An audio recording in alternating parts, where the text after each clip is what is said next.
भगवान विष्णु के कृष्ण अवतार से पहले देवलोक में क्या घटना घटी। जैसा मैं नीतू पांडे यूट्यूब चैनल पर आप सबका स्वागत करती हूँ। इस कथा का वर्णन ब्रह्म पुराण में मिलता है।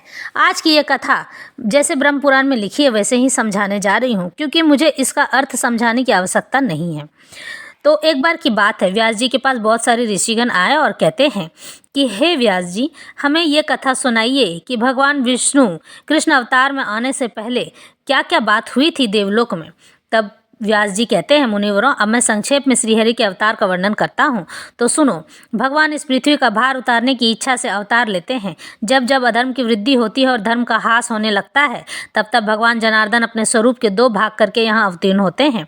साधु पुरुषों की रक्षा, धर्म की स्थापना, दुष्टों तथा अन्य देवद्रोहियों का दमन और प्रजा वर्ग का पालन करने के लिए वे प्रत्येक युग में अवतार धारण करते हैं। पहले की बात है, यह पृथ्वी अत्यंत भार से पीड़ित हो मेरु पर्वत पर देवताओं के समाज में गई और ब्रह्मा आदि सब देवताओं को प्रणाम करके खेद और करुणा मिश्रित वाणी में अपना सब हाल सुनाने लगी। सुवर्ण के गुरु, अग्नि गौओं के गुरु, सूर्य तथा मेरे गुरु संपूर्ण लोकों के वंदनी भगवान विष्णु ही हैं।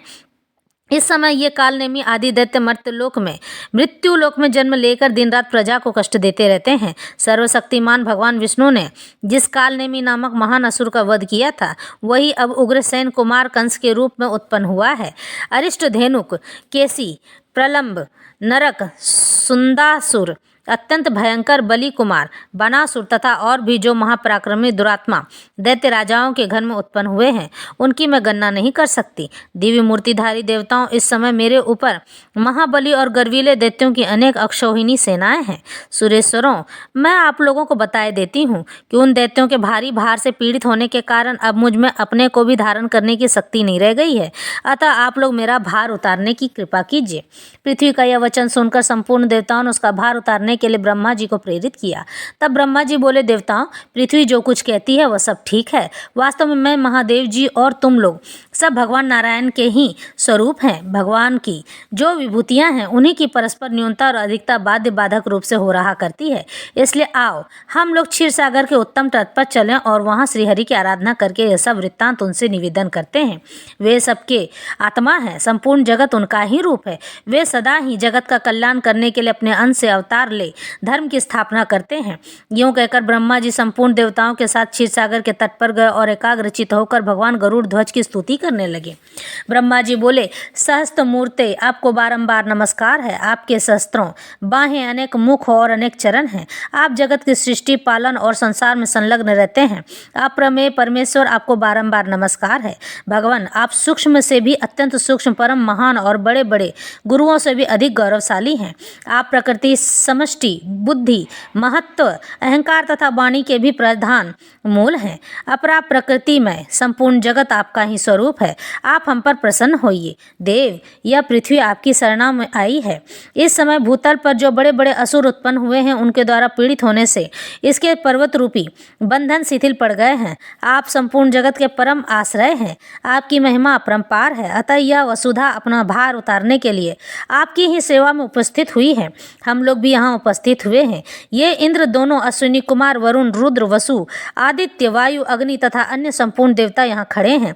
देवेश्वर, मुझे तथा इन देवताओं को जो कुछ करना हो उसके लिए आज्ञा दीजिए। आपके ही आदेश का पालन करते हुए हम लोग सदा संपूर्ण दोषों से युक्त रहेंगे। ब्रह्मा जी के इस प्रकार स्तुति करने पर परमेश्वर भगवान विष्णु ने अपने श्वेत और कृष्ण दो केस उखाड़े, यानी अपने सर के बाल उखाड़े, और देवताओं से कहा, मेरे ये दोनों केस ही भूतल पर अवतार ले पृथ्वी के भार और के क्लेश का नाश करेंगे। संपूर्ण देवता भी अपने अपने अंश से पृथ्वी पर अवतीर्ण हो पहले से ही उत्पन्न हुए उन्मत्त दैत्यों के साथ युद्ध करेंगे। इसमें संदेह नहीं कि नाना प्रकार के अस्त्र शस्त्रों से चूर्ण होकर संपूर्ण दैत्य नष्ट हो जाएंगे।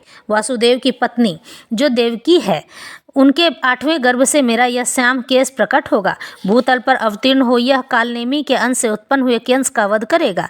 यूं कहकर भगवान श्रीहरि अंतर्ध्यान हो गए।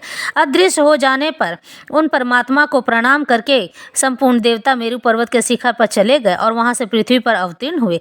एक दिन महर्षि नारद ने कंस से जाकर कहा, देवकी के 8वें गर्भ से भगवान विष्णु उत्पन्न होंगे जो तुम्हारा वध करेंगे। यह सुनकर कंस को बड़ा क्रोध हुआ और उसने देवकी तथा वसुदेव को कारागृह में बंदी बना लिया। लिया। वासुदेव ने यह प्रतिज्ञा की थी कि देवकी के गर्भ से जो पुत्र उत्पन्न होगा उसे मैं स्वयं लाकर दे दिया करूँगा। इसके अनुसार उन्होंने अपना प्रत्येक पुत्र कंस को अर्पित कर दिया। सुना गया है प्रथम पुत्र हुए 6 गर्भ हिरण्यकश्यपु के ही पुत्र थे, जिन्हें भगवान विष्णु की प्रेरणा से योग निद्रा ने क्रमशः देवकी के उदर में स्थापित कर दिया था।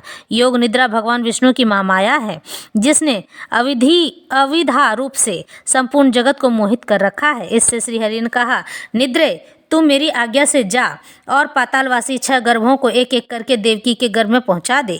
ये सब कंस के हाथ से मारे जाएंगे। तत्पश्चात मेरा शेष नामक अंश अपने अंशांश से देवकी के उदर में 7वें गर्भ के रूप में प्रकट होगा। वासुदेव जी की दूसरी भार्या रोहिणी आजकल गोकुल में रहती है। तू प्रसव काल में वह गर्भ रोहिणी के ही उदर में डाल देना। इसके विषय में लोग यही कहेंगे कि देवकी का 7वां गर्भ भोजराज कंस के डर से गिर गया है। गर्भ का संकर्षण होने से रोहिणी का वह वीर पुत्र लोक में संकर्षण नाम से विख्यात होगा, जिसे बलराम कहा जाएगा। उसके शरीर का वर्ण श्वेतगिरी के शिखर की भांति गोरा होगा। तदंतर मैं देवकी के उदर में प्रवेश करूंगा। उस समय तुझे भी यशोदा के गर्भ में अविलंब प्रवेश करना होगा। वर्षा ऋतु में श्रवण मास के कृष्ण पक्ष की अष्टमी तिथि को आधी रात के समय मेरा प्रादुर्भाव होगा और तू 9वीं तिथि में यशोदा के गर्भ से जन्म लेगी। उस समय वासुदेव मेरी शक्ति से प्रेरित होकर मुझे तो यशोदा की सैया पर पहुंचा देंगे और मुझे देवकी के पास लाएंगे। फिर कंस तुझे लेकर पत्थर की शिला पर पछाड़ेगा, किंतु तू उसके हाथ से निकलकर आकाश में ठहर जाएगी। यूं करने पर इंद्र मेरे गौरव का स्मरण करके तुझे 100 बार प्रणाम करेंगे और विनीत भाव से अपनी बहन बना लेंगे। फिर तू शुंभ निशुंभ आदि सहस्त्रों दैत्यों का वध करके अनेक स्थान बनाकर सारी पृथ्वी की शोभा बढ़ाएगी। भूति, सन्नति, कीर्ति, कांति, पृथ्वी, घृति, लज्जा, पुष्टि, उषा तथा अन्य जो भी स्त्री नामधारी वस्तु है वह सब तू ही है, जो प्रातः काल और अपराह्न में सामने मस्तक झुकाएंगे और तुझे आर्या, दुर्गा, वेद गर्भा, अंबिका, भद्रा, भद्रकाली, क्षेम्या तथा क्षेमंकरी आदि कहकर तेरी स्तुति करेंगे। उनके समस्त मनोरथ मेरे प्रसाद से सिद्धि हो जाएंगे। जो लोग भक्ष्य, भोज्य आदि पदार्थ से तेरी पूजा करेंगे, उन मनुष्यों पर प्रसन्न होकर तू उनकी समस्त अभिलाषाएं पूर्ण करेगी। वे सब लोग सदा मेरी कृपा से निश्चय ही कल्याण के भागी होंगे। अतः देवी, जो कार्य मैंने तुझे बताया है उसे पूर्ण करने के लिए तू पृथ्वी पर जा। इस तरह से माता महामाया ही माँ दुर्गा का रूप कहलाती है। तो आज की ये कथा संपन्न होती है। आशा है ब्रह्म पुराण का ये अध्याय अच्छा लगा होगा।